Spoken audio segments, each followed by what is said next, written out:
Hi, I'm Tim. Welcome to our channel and thanks for logging on. Today, white metal form dress watches from two of the great names in Geneva high horology go head to head. On the left, Vacheron Constantin Historiques American 1921 in platinum. On the right, you can see the Patek Philippe Gondolo 5124G-011. These watches are going to go at it. Both of them have their roots in form watches of the first quarter of the 20th century. And we're going to talk about the insurgent challenger first, because though Vacheron is far older than Patek Philippe is definitely one of the it manufacturers of our moment. They certainly have the wind at their backs and quite a bit of hype rolled up into their name. Vacheron, in comparison, is fighting to regain its footing among the big three with AP and Patek. So this is a watch that was released in 2016, the original, and I mean the original, back in the first quarter of the 20th century, was actually a series of watches made from 1919 to 1921, but the 1921 nomenclature is what Vacheron chose. In 2008, it launched the first version of this watch in the Historiques collection with rose gold. Later on, there would be different dials for the boutique as well as yellow gold models, but the white metal you see here is the most recent and the most impressive of the 40mm case 1921. So there is a smaller case, but you don't want that. You want to go bold. Full strength, full size Vacheron. It's not a huge watch though. From 3 to 9, or what would conventionally be 3 to 9, it's 40mm. It's 8.1mm thick, and lug to lug it's 46mm, meaning it is larger in every dimension than the 5124G. But it's not an overly assertive watch. It has good manners. Even though it is a bold and declarative statement of taste, it's not necessarily an extrovert's choice. The spacing between the lugs is broad. VC went with a bold case size of 40mm and a broad lug stance of 22mm. This is one of the hallmarks of a modern watch. You don't want skinny straps on a truly modern watch, and this one doesn't give you that. Large rectangular scale alligator leather, semi-gloss rather than gloss, good choice, monotone stitch, folded edge, calfskin on the underside, and of course a handsome Maltese cross style platinum pin buckle to match the platinum watch. You would imagine this would be universal in the watch industry, but I have seen steel clasps on platinum watches. The case is simple but strong. It has 4 nicely defined corners, one of which bears the crown in sensational vintage form, and then there are just a couple of strong character lines formed by what's effectively the junction of the mid-case with the bezel and then the case back with the mid-case. The lugs are welded on, which is to say they are attached by soldering and then evidence the joint is removed. This is an old-fashioned way of making a case, but given the low volume of these, it's practical and it's beautiful. It's also a sign that the construction of this case is a bit more complex than the Patek's. The dial is relatively spare, but the details are well chosen. I think this is a use of blue that will age well. I have no idea how the more overtly blue dials of our era will look 20-30 years, but these transferred, lacquered, blue pre-Art Deco, almost florid Art Nouveau Arabic numerals beautifully suit the frosted soft metallic grain of the dial. Railroad track minutes outboard. You can see handsome hands, blued steel at center with a sunken sub-register which features a little railroad track and sector graphics. It features a snailing, so a concentric circular guilloche that gives it a different texture and tone than the rest of the dial. White gold Vacheron Constantin Maltese cross logo, and then a movement that is quite beautiful but somewhat subtle. I find that if you want to get the most out of the Geneva hallmark finish on caliber 4401, you want to use a loop. You want to use a 6-power, 10-power, or 12-power loop. I'll try to get as close as I can to show this watch in the best light, but some of these details, and by that I really mean the anglage, do require a little bit of optical assistance. Now you can see the Côte de Genève represent the strong point of the finishing here. All black polished screw heads with chamfered slots. There's also a black polished cap to the regulator assembly atop the balance, and you can see all of those turning black as I twist them toward the camera. The anglage along the bridges, as well as all the jewel and screw countersinks, is there. It is rich, it is optically smooth, and it's the real deal laid down by hand, but it's relatively narrow. So you want a little bit of optical assistance here, whereas on the Patek you can see it more easily with the naked eye. There's an engine turning below the balance, and you can see the strong suit of this watch, the sharply defined linear Côte de Genève with a little bit of a gradient ridged fade from one side to the other. One side is dark, one side is light. That's how you know you're looking at abrasive laid Côte de Genève, the kind that are laid down traditionally, usually with an abrasive wheel rather than stamped on. VC not going the easy way out with this one. 65-hour power reserve, manual wind, manufacturer movement, ultra thin, 28.8 beat rate, 21 joules adjusted in a chronometer like 5 positions. The Geneva hallmark now a full watch standard, which is why the case as well as the movement feature the Poinçon de Genève.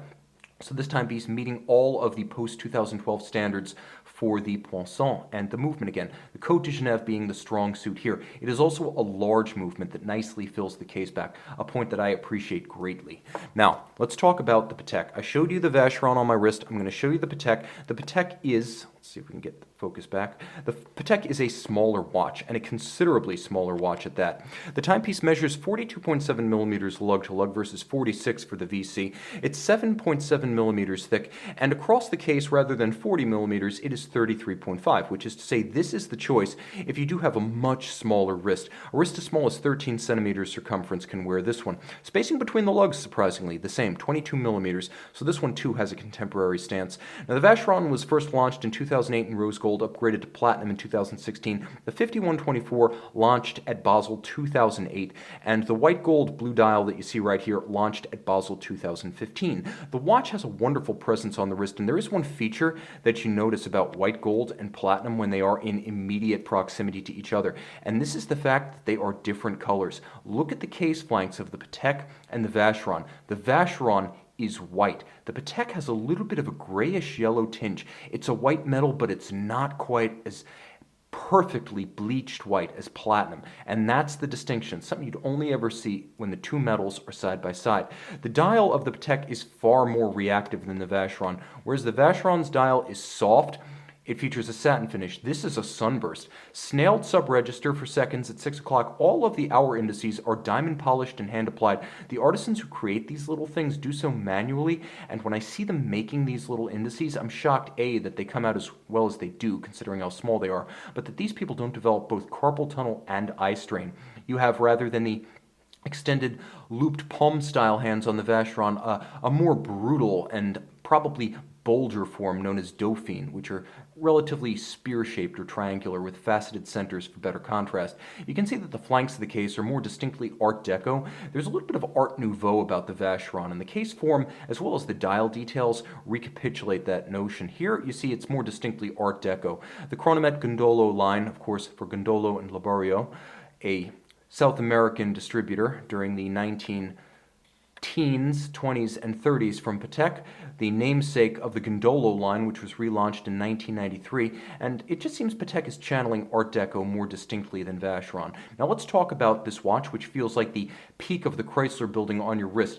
Case back, caliber 25-21 REC PS. REC for rectangular, PS for petite seconde. It launched in 2007 at Basel in the Gondolo 5098, and this was a more accessible timepiece than the extravagantly priced and sized 5098, but it's the same movement.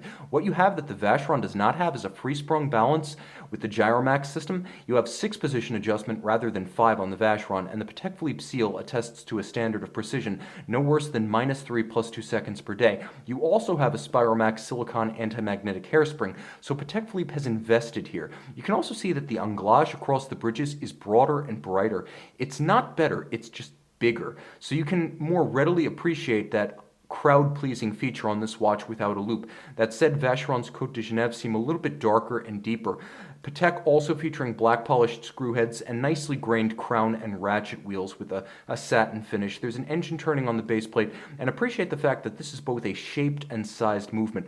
The Vacheron movement is sized, but this one is shaped, and that is a true distinction. That is something that sets this watch apart, and it is something that a connoisseur would look for. So let's talk about the advantages of the Patek. First, a name that has all sorts of street cred and hype behind it right now. Patek Philippe, along with Richard Mille and Rolex, the 3 hottest names in horology in January 2019. Also, easier to wear on a small wrist, in every dimension, more compact than the Vacheron. If you have a small wrist, this could be your choice. A more expressive dial, the explosive look of a sunburst grain will always top a satin finish, or I should say a frosted finish in direct light.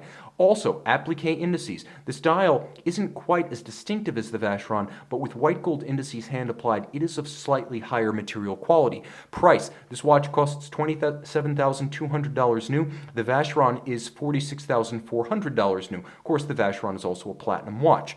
Now, tech. Gyromax, free sprung. 6-position adjustment, a guarantee of precision, an anti-magnetic hairspring. These are all things the Vacheron does not have. A sized movement and a shaped movement, critically. This is something Vacheron doesn't give you. Vacheron's movement is the right size, but it's not the right shape. And for a form watch, again, connoisseurs do consider that to be a big deal. Also, I think it's important to say that the timepiece has more readily accessible beauty to the finish of its movement. They're both finished to the same high standard, but something about the Patek is just easier to enjoy with the naked eye. I will say that while they have similar depreciation, the Patek loses about 22% of its value to about 25% with the Vacheron. The Vacheron typically selling between $33,000 and $35,000 pre-owned. The Patek between about $20,000 and $21,000. Now the advantages of the Vacheron: this case, this style are just stronger and more enduring than the Patek. The Gondolo is a wonderful shape, it's a wonderful idea, and the Chronomet Gondolo was a wonderful series in the first quarter of the 20th. This, however, was so enduring that despite only a few dozen watches being made, collectors waited for the reissue of the watch with bated breath for almost a century. That says something. The watch is larger on the wrist. It has a more striking styling statement. It's also, if you believe the somewhat apocryphal tale, the world's first driver's watch, and while I can't prove or disprove, it does have a wonderful legibility and usability when your hand is in that driving position on the wheel. It's also important to note that this use of blue might prove more enduring than Patek Philippe's. Not only is the dial more striking, but by using blue as an accent rather than the dominant tone, this watch may appear less of our era and a bit more timeless in the long run. In absolute terms, depreciation is your friend. A $46,400 watch that becomes a $33,000 watch. Power reserve. Now, although it does not have a form movement, it does have a 65-hour power reserve to the Patek Philippe's 44, and that's kind of a big deal, a substantial difference. We're not talking a few hours here. This is a timepiece that is mechanically accomplished, beautifully finished, and does have a wonderful movement that has been complemented by, among others, Kari Voutilainen in the past. So those who know that this is a great caliber. It's the right size, it's ultra thin, and it is high horology. But this is a watch that makes all of its money on the dial side. Dial up on the wrist, this is the more striking, memorable, and evocative form. The Patek Philippe is handsome and wearable. It's a great name, and this is a fantastic watch. If it's more to your taste, advance straight to purchase. You don't need to consider the Vacheron, but I'm not sure that this shape and this particular dial are necessarily going to be the 100-year designs that the Vacheron has already proved to be. So you guys let me know in the box below which of these two watches you guys prefer personally. I'm a Vacheron guy and I'm a 1921 guy, especially in platinum, but this Patek with that dial has a lot to recommend it before we even get into the caliber. Let me know. Sound off.